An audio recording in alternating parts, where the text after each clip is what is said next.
2 episodes in 1 week? What is this madness? This is Shiren the Wanderer, episode 28. Last episode, Gaibara was trying to decide whether to poop in his chamber pot or throw it across the room. He is really constipated. What will happen? What? He put it down. I can't believe it. What does it all mean? Nice info dumping, nameless customers. Those were your only lines in the cutscene and you totally nailed them. Alright, Toshio, be strong. It's time to face Gaibara. Alright, while they figure out whether or not Gaibara liked the food, I better get started with this episode. Last episode we started talking about how to attract socializers to games, and I told you about my big race/tournament idea. This episode I'm going to finish talking about socializers, and hopefully I will make it through this incredibly long cutscene and finally get to the post-game dungeons. Oh wait, I just remembered. I still got 4 puzzles to do before I can do Faith's final puzzle, so maybe I'll get to those 2. We'll see. This cutscene involves chefs, and Naoki is sort of a stand-in for the player at this point in the game. A lot of what you do in a roguelike, and especially in Shiren the Wanderer, is analogous to what a chef does. You're kind of taking a big group of verbs, which are your ingredients, and combining them in new and interesting ways in order to progress through the game. But you can see that Gaibara is criticizing Naoki's cooking, and he's criticizing him for being arrogant. And really, that's a criticism of you as the player at this point in the game. After you beat... he's insulting their dishes.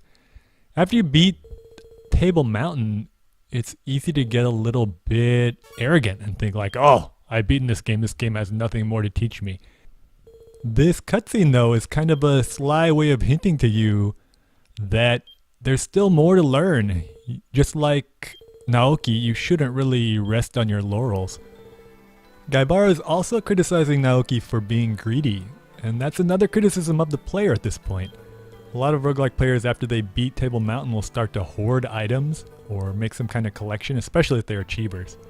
And that's not the fastest way to learn. You still need to think about pushing yourself and learning in Faith's final puzzle. Again, there's nothing wrong with saving rare items. I'm not gonna lie, I think it's pretty sweet that I got that Dragon Kill X in my storehouse. But that shouldn't be your main emphasis. I've probably played Shiren the Wanderer for almost 1,000 hours across all my carts. You might have seen my serious cart is almost at 500 hours, and I've owned 4 carts of Shiren. But there are still things that I learn when I do a Faith's final puzzle run. And I still see flaws. I saw tons of flaws in my rescue mission, but some of that was because I was out of practice. And some of that was just because there are situations that I've never run into, and there's still techniques that I don't know. So you don't want to get so arrogant that you think that you know everything about a roguelike. There's always some obscure technique or something to learn from someone else.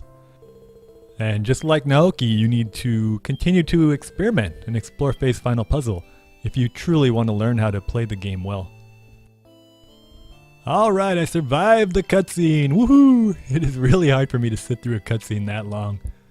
I'm gonna go check up on Gaibara, see if he will open up the scroll cave. Nope, he's not even here. I wonder where he is. Eventually in Gaibara's house, the second bonus dungeon will open up by his picture of the pot with a heart in it. Oh, what is this guy looking at? Oh, noise from the restaurant. I bet I know what's going on. Yep, another cutscene. There we go, Gaibara finally got to throw some plates around. Another real-life lesson from Shiren the Wanderer.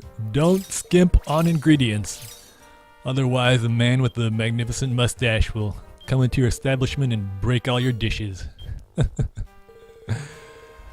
And then just walk out in a storm. Oh my goodness. You're a real class act, Gaibara. You just punched your assistant in the stomach. Sorry, Yama. Why do you stay with him? Like Burns and Smithers. All the customers are leaving. Gaibara is a trendsetter. Hey, hey, hey. Oh god, please don't let me get that horrible song stuck in my head. Alright, maybe now, if I go to Gaibara's, he will open up Scroll Cave. Nope, he's still breaking dishes. Well, I guess there's really nothing left for me to do here in Mountaintop Town. I'm gonna move on. I'll finish talking about how to attract socializers to roguelikes in episode 26, when I demonstrated the rescue system. I said that was really the only social aspect in this game. And I really like the rescue system. I think it's a high quality and unique way to introduce some social aspects to Shiren without altering the core of the game. Hey, speaking of social, I'm gonna build myself a party. Oryu and Pex. Alright, Pex, I'm gonna man smack you. Let's see if you can do better this time. It's important to know that you don't have to feed Pex rice balls. If you just let him... Come on, Pex, you can do this. I believe in you. Oh no, he got killed. Oryu, take it out. This dragon kills Oryu, alright. You can just let Pex die like that, and the next time we see Pex, he's gonna be even stronger. So, it's almost wasting your time to actually try to feed him rice balls. Although I understand if you feel bad for him and you do it. I'm gonna let Oryu take care of this. Oryu, there's a dragon chasing me! I left my shield and sword in my other cape. Oryu, where are you? Oh no. No, oh good.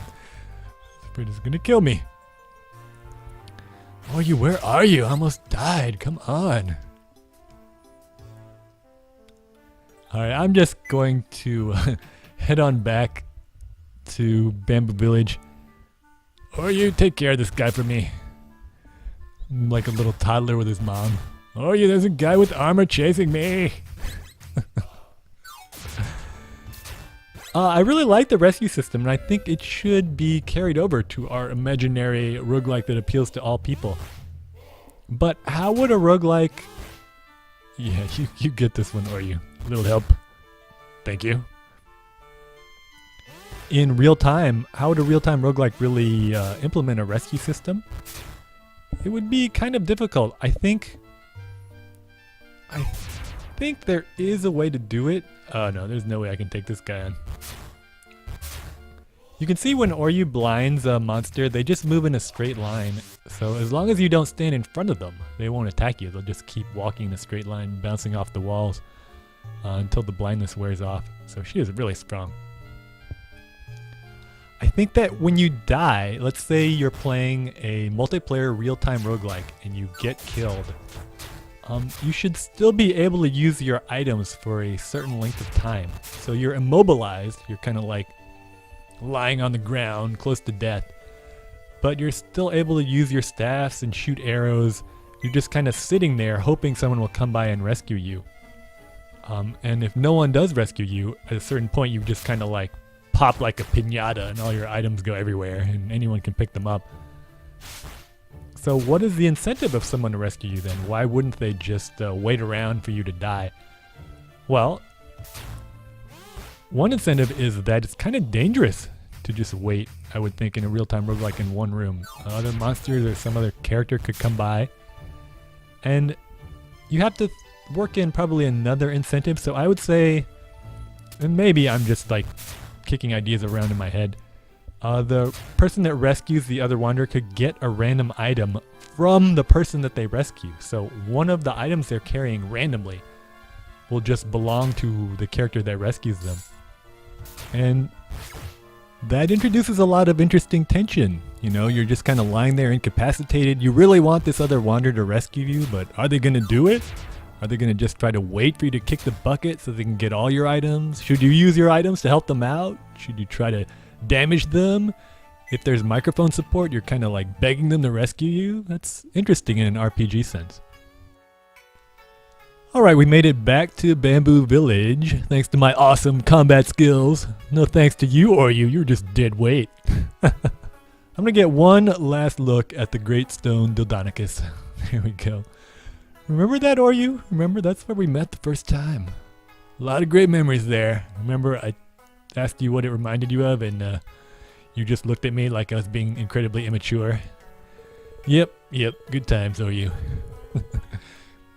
I'm gonna go to Cryptic Rock Valley. There is a little bit of a side quest you have to do to unlock Ceremonial Cave in Cryptic Rock Valley. So I'm gonna go up to the upper left room. Speaking of socializers and drama, does Surla remind you of anyone? Oh, that's right. I think Bobolo and Oryu had a little bit of a romantic liaison. And Surla actually doesn't belong to Laura, isn't that right, Oryu? You saucy fox, you. Get a little Bobolo action on the side. It's cool, I'm not here to judge. Alright, good. This is the woman that had a crush on the unattractive guy. When she says she's gonna take a trip, that means you're pretty close to unlocking Ceremonial Cave. So we'll get that out of the way too. Sweet. Check for the rare event. Nope. Once again, not happening. There's an inn here, but nah. I think I'm just gonna move on. I don't want to backtrack all the way again. We'll just move on. I'm level 7. I'm gonna be on floor 15. I have no items. Oryu's with me. But I don't think I'm going to last very long. I'll let her do most of the heavy lifting. Another incentive for people to rescue other people would be some kind of reward system. So it could display the number of people that you've rescued by your name. That would definitely appeal to achievers. And maybe, remember I got that super rare item last episode. How could you forget the Dragon Kill X? Sometimes late at night, I just open my storehouse and look at it. That's a lie, but I do think about it. But yeah, sometimes if you got a rare item maybe for getting a certain number of rescues, that would be a good incentive for people to rescue other people.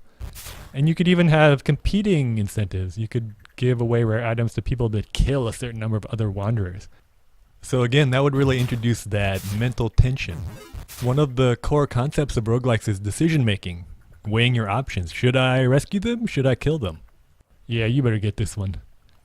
Oh my gosh, Oryu, there's a giant alligator that just came out behind you. I'm fighting it right now. Oh, it's so tough. Oh, she turned around. She's like, seriously, Shiren. Yeah, I swear, man, there's a huge monster behind you, but I killed it. Oh, wait, Oryu's dead. Alright, I guess we're even now, Oryu. For you stealing my kidney, I guess you sacrificing yourself to save me. Makes us even, I guess. I have a mystery armband and a switching staff. Don't think I'm gonna last very long. And a dead end. Let's see, I think I can take this guy on. Oh, he sucked out my strength with tentacles. 2 tentacles at once. Not cool. I don't even know how much this guy's gonna do when I have no shield. Let's see. 8 damage and lowered my level. Luckily, I didn't do it twice in a row. Alright, pay attention. This is the only time you're ever gonna see me do this. Because I have no items and I'm messing around, I went ahead and swapped the Gaitons out with one of my items, and now I can throw the Gaitons for whatever amount it is divided by 10, so 37 in this case. There you go. I hate doing that because it is so boring, but you have seen me do it now. I don't even know if I can. I think I can take 1 hit. Yep. I can take 3 hits. Wow. All my leveling up is thanks to Oryu. I think it's funny that, dead end. Just swap with him. I think it's funny that I get the experience whenever my companions kill a monster. That reminds me of another good way to attract socializers, though. Socializers like customizable NPCs. So that's the end of this run. So a pet system that you could level up or get accessories for would also really attract socializers. Not as complicated as something like Pokemon, but you know, monsters fighting alongside you, like a more detailed version of the system in the Nintendo 64, Shiren. Okay, this is a perfect time to end the episode. Next episode, I will summarize everything we have talked about since the Table Mountain run, before we get to the meat of the game, literally. I cannot wait. See you next time on Shiren the Wanderer. Well, Gaibara found a restaurant. Then he ordered up a meal. The food was so delicious. But I don't really care. Doofy Doo don't like it. Skip the cutscenes. Skip the cutscenes. Come on, Pex, you can do this. I believe in you.